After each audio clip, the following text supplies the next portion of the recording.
And every demon spirit that controls Tata is Pedro, iwanan niyo siya. Totally. In the name of Jesus. I declare total deliverance kay Tata Pedro. In Jesus' mighty name.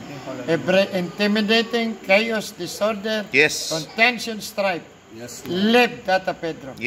Lord, by faith, put the walls of fire, pillar of fire and pillar of cloud surrounds him.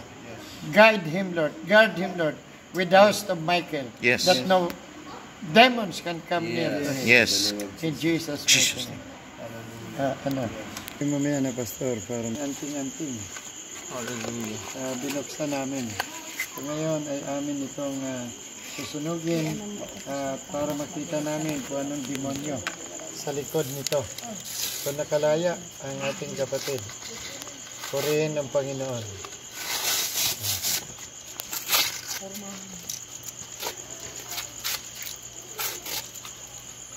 Oh, hallelujah.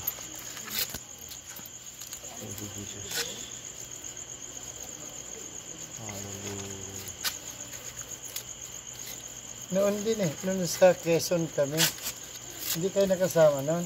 Marami din sumuko Ay, wala po. Yung parang Pastor Bill? Doon kay Pastor Billy. Marami din yung mag-asawa na Taga dito man yung bishop, di ba? Parang taga-piso ng medium mo. Consultant mo.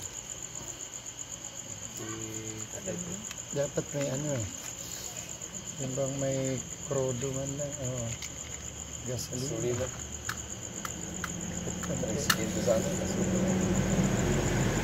Para apoy-apoy talaga siya. May pang-sip-sip. May crudo po. Sino po?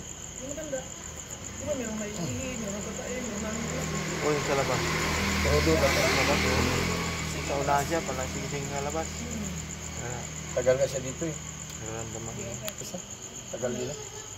Hindi, yung bago yung deliverance, bago siya inipot. Matagal silang lumabas dito. Talagang gusto pang umiwas talaga.